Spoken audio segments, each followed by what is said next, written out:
Welcome to Follow the Content Leaders, a podcast where we want to learn how leaders, entrepreneurs, CEOs, coaches, and consultants have built their businesses and exactly what role has content played in their strategies.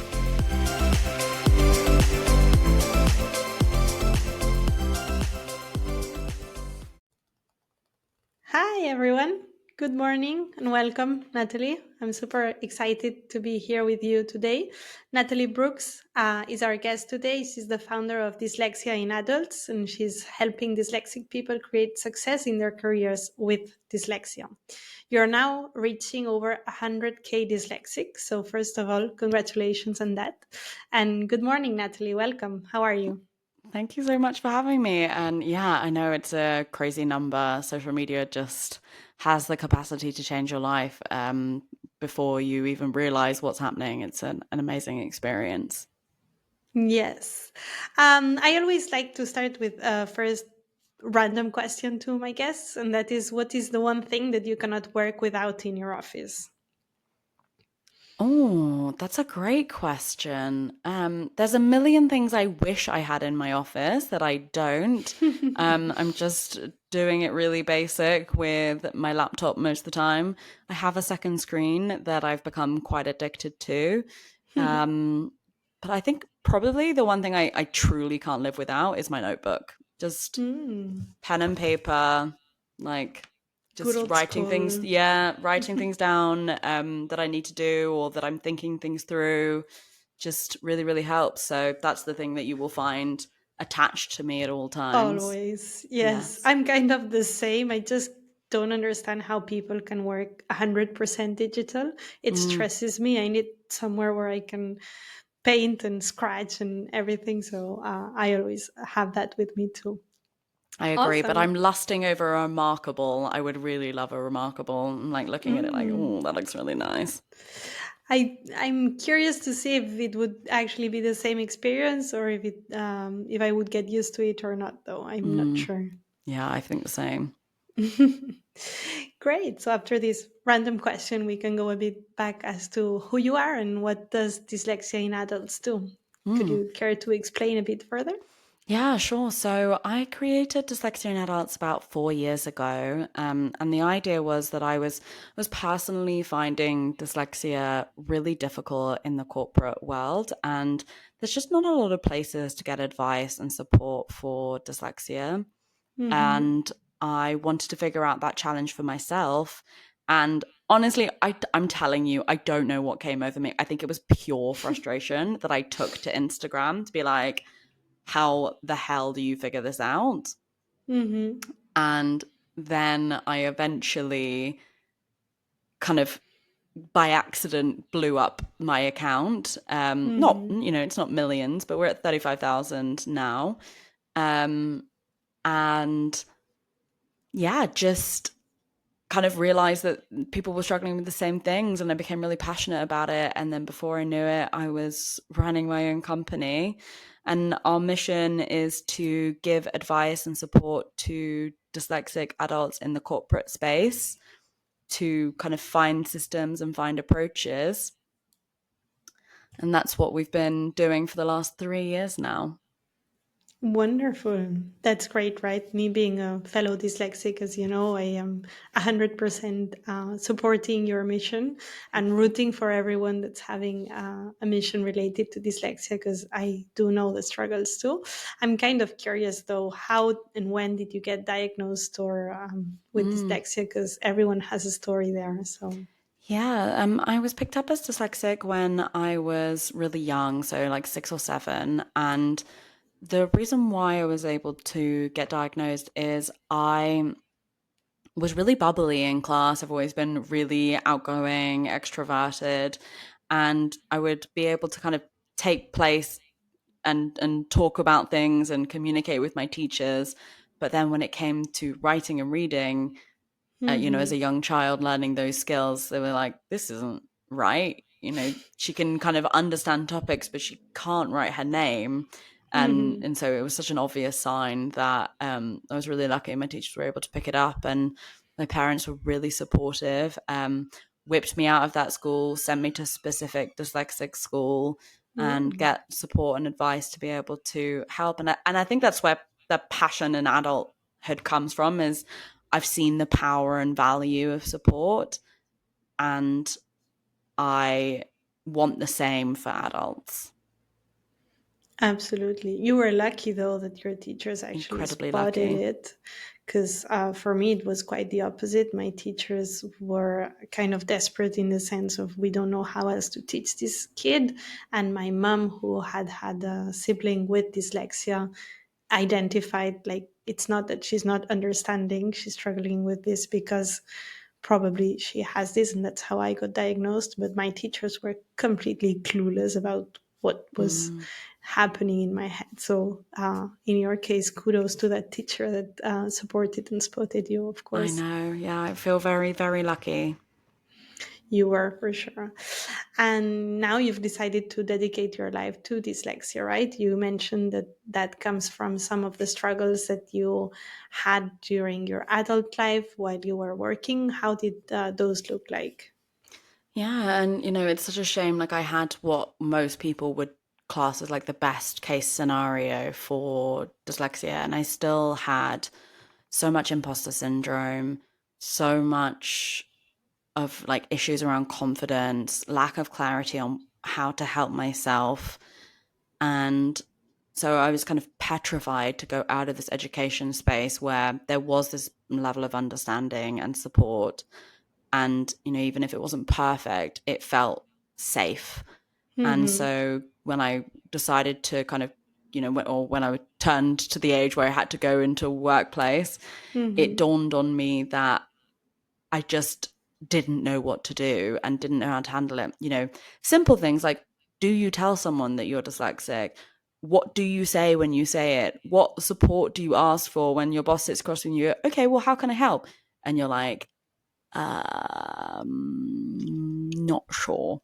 Um, and really being able to like articulate exactly what the challenges are, like what exactly it is that you're dealing with, Mm-hmm. um, so that we can really get the tools and systems. So that's because that's just what I didn't have. I didn't know what the challenges really looked like. And so as a result of that, I wasn't putting myself forward in my career very successfully. I was just kind of meandering along.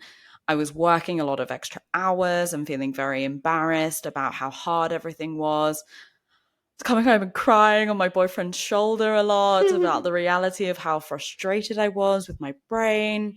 Um, yeah, there was just a lot of different challenges going on. Yeah, I definitely felt identified with several of the ones you just mentioned. So I'm sure many others will too.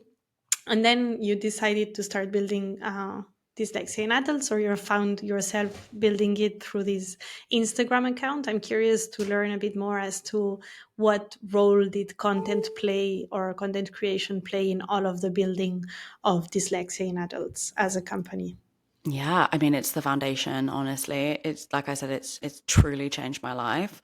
I went from working, normal corporate jobs, no knowledge on this topic, to just putting my ideas out into the world and seeing if they resonated and seeing if they connected with people. Um, and we were able to, you know, create an audience of the people that we were looking to contact, understand really quickly what their challenges and concerns were, and Hmm. start to kind of get that initial test audience, that kind of initial like audience of like, what, we're going to just try this out and give this a go and see if this connects and resonates. And you just get this constant feedback loop on social media where you're able to so quickly learn like, oh, that didn't go well. Oh, okay, that's connected. Oh, let's double down on that. Okay, let's follow that thread. Hmm. And so, yeah, I mean, we really built a business through trial and error on social media, Yeah. and we're really able to kind of build the foundations of everything through social media. Hmm. It's so cool to see like this complete new way of generating business and building businesses from feedback loops that can take plays in minutes or like even seconds. Sometimes you can see when something is hitting or when something is not, through social media, and how Mm, this can help you actually ingrain a company that's not only based on that, but that has been founded with all of these feedback loops, right? mm. I'm curious because you mentioned Instagram. Is that your main platform? I understand it is. Are you using other platforms too? How are you managing all of the social media at the moment? Yeah, I mean, Instagram's where we started, and it's where our kind of most engaged audience sits. So that's kind of the pillar of our business, but we have a lot of other ones as well. We have 35,000 on Instagram, 70,000 on TikTok, 6,500 on LinkedIn, and then just shy of 7,500 on an email list, and then Mm-hmm. 75,000 downloads on the podcast. So yeah, it's a pretty large ecosystem, to be honest. Mm-hmm. And sometimes when you say it like that, my friends like to describe it in football stadiums. They're like, "Oh, it's more than Wembley Football Stadium." I'm like, "That's absolutely horrendous. Could you never say that again?" Um, but you just think when you're working on social media, you don't see those large numbers. You see like the 1,500 people a post reaches, or like the 10,000 a post reaches, and you kind of think about it in individual posts or episodes or Mm-hmm. emails. I don't see it in terms of this like wide, large number.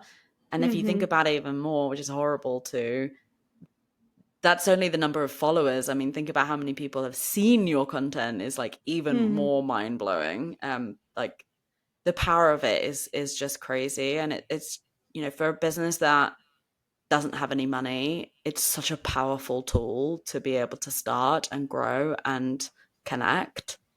Mm-hmm. Yeah, especially because it's free, right? To start Exactly. generating content is Yeah. completely free. You just need a phone and Time. internet connection and some Mm. time on your hands and keep going at it. You are completely multi-platform then. What strategies or how do you organize all of these different platforms? Do you reuse some content from one space to another? How does that look like? Yeah, so we're in year 3 of the business, and to be honest, year 1 and 2 was very much scrappy, getting our self together, figuring out a lot of this stuff and kind of Mm-hmm. building these pieces. And so up until now, it's been me running all of these, just kind of waking up on the day and just deciding, what do I want to talk about today? What am I interested in? What do I think this platform wants to hear? What would be engaging to this audience? And so they are built quite organically with their own audience and kind of content pieces. Mm-hmm. But in the last 6 months, we've tried to pull them all together, reuse and repurpose content, think about things more strategically. And, that's a journey that we are definitely in the middle of and haven't got an answer to. At the moment, our current strategy is we have a community and a membership that we run for dyslexic adults, and Mm-hmm. we use that event that we run in our membership that month as a content pillar for the entire month. So then that goes down into the presentation, which goes down into videos, that goes down into the podcast, that goes down into social media clips and Mm. all of those kind of things. So that's what we're trialing at the moment, and it's really early doors.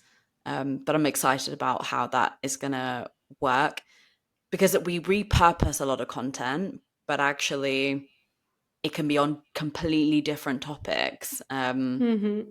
So just the headspace of purely having to think about what you want to talk about is still quite large. So hopefully that's going to really like streamline a lot of things, and also help kind of financially work better for the business as well. So I'm really excited about that.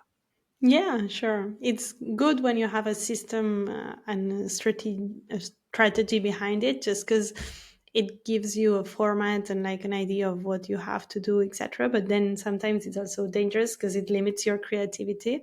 So to Mm, me, the fact that before you were doing everything by yourself and just waking up in the day and winging it. It seems crazy just because my brain doesn't would get blocked if every morning I had to come up with a new idea to do something new. I work much more in like vomiting ideas and then kind of looking at everything from a bigger lens rather than just waking up and having to come up with something. Otherwise, I'm not posting. That just gives me anxiety right I now. know. I mean, honestly, what on earth was I thinking? It just seems crazy when you say it out loud.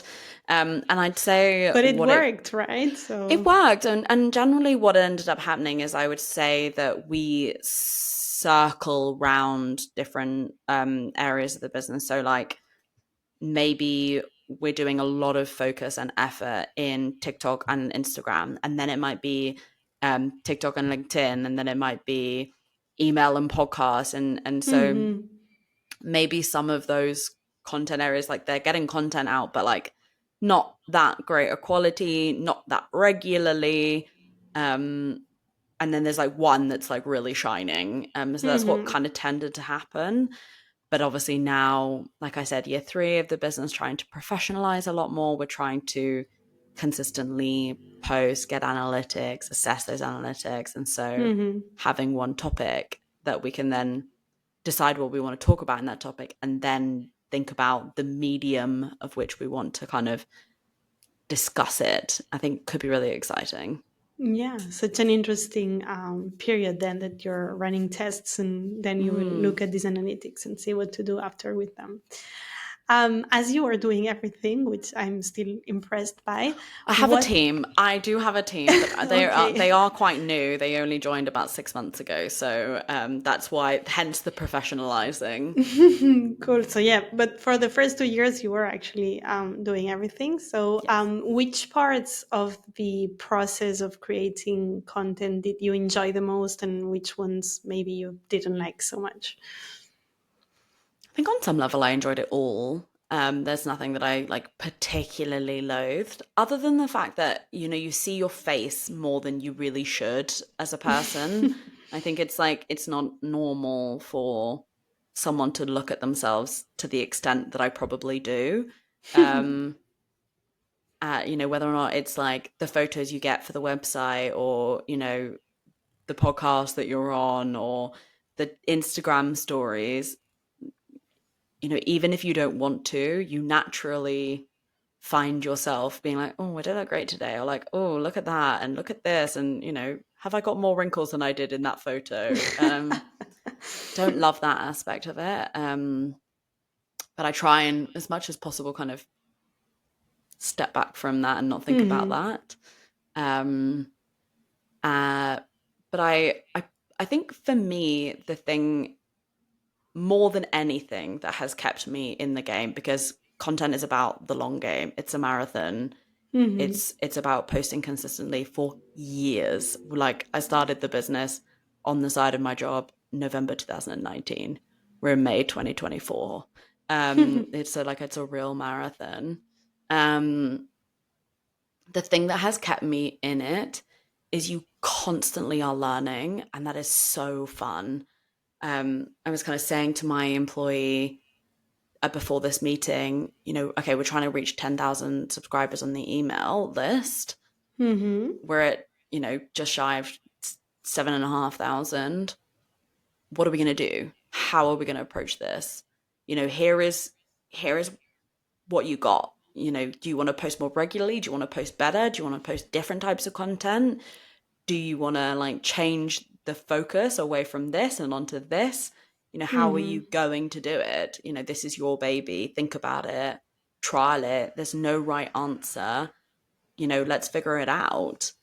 And there's just something about that that I think is incredibly like really just keeps my attention.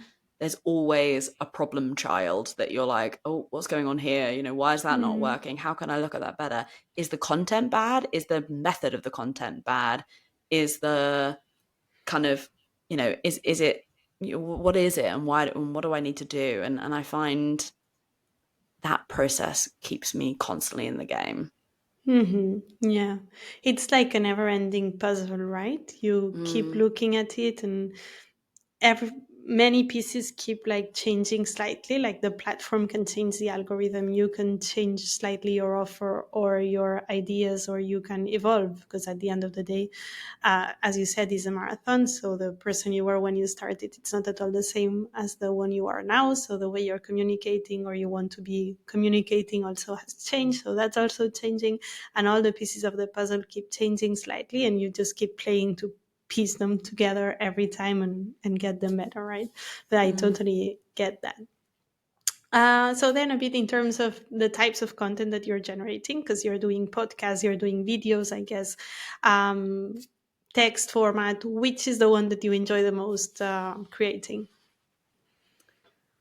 Um, I think, like I said, I enjoy the fact that I get to enjoy lots of different ones. Mm-hmm. I enjoy the fact that I get to get really interested in email and its clicks and how you can target people and be like, oh, you came from here and then you went there and then you did it. And that's fascinating.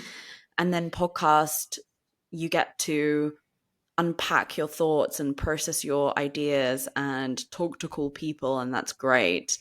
Instagram is like this constant dopamine mine of like numbers and kind of you get to do video and you get to do Instagram stories and you get to do posts, and TikTok is this like wild west of the internet, and you get to talk more about yourself than you do your topic, and you get to engage because you answer questions, and I enjoy it all really, and I love the Mm-hmm. variety that each platform allows.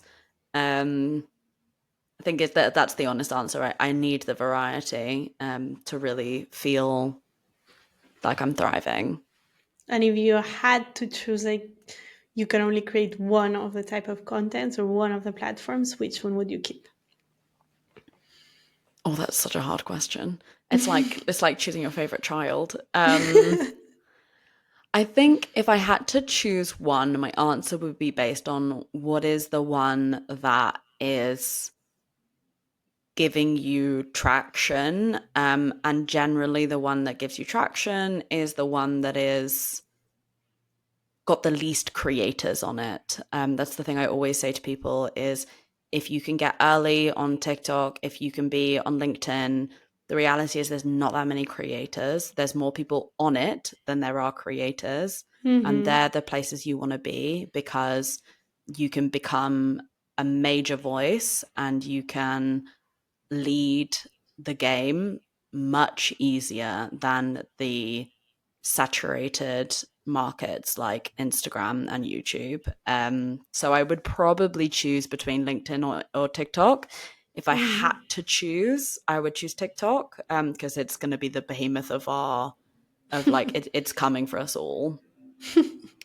Um, but yeah, anything that is less creators than users is a special place to be. It's just enjoyable. You feel closer to your audience. You feel like you're actually getting traction on your stuff. So that would be my Mm-hmm. answer. Such a smart answer. That's exactly the reason why I chose LinkedIn to create all my content, because for me Mm, now I'm focused on one, and it's exactly because of what you just explained. mm. So, no more hard questions, I promise. Just one last one that I always like to ask my guests, because I love consuming content online, but I also love consuming content in this old way called books. So, I always ask my guests, what is the book that you have loved the most reading or that has impacted you the most? Oh my gosh, that's such a good question. That's the hardest question you've asked so far, and this was supposed to be the easy one. Sorry. As a dyslexic person, I'm not an avid reader, but there Mm-hmm. are a few books that really I'm like sorting between. Um, if I had to pick one, the one that has always stayed with me is The Kite Runner. Mm. It's a book about a child in Afghanistan, and it was written years and years ago. It's quite well known. You know, people will know it, Mm-hmm. and it's beautifully written. It's a beautiful story. It tells you a story of a life that you won't know, so you really learn something. And the reason why I'm also choosing that is very soon to be announced, there is going to be a dyslexic copy of that Mm. released, where people who are dyslexic will be able to like have it in a certain font with a certain typeface and all those kind of things to try and help it Mm. easier for dyslexic people to read.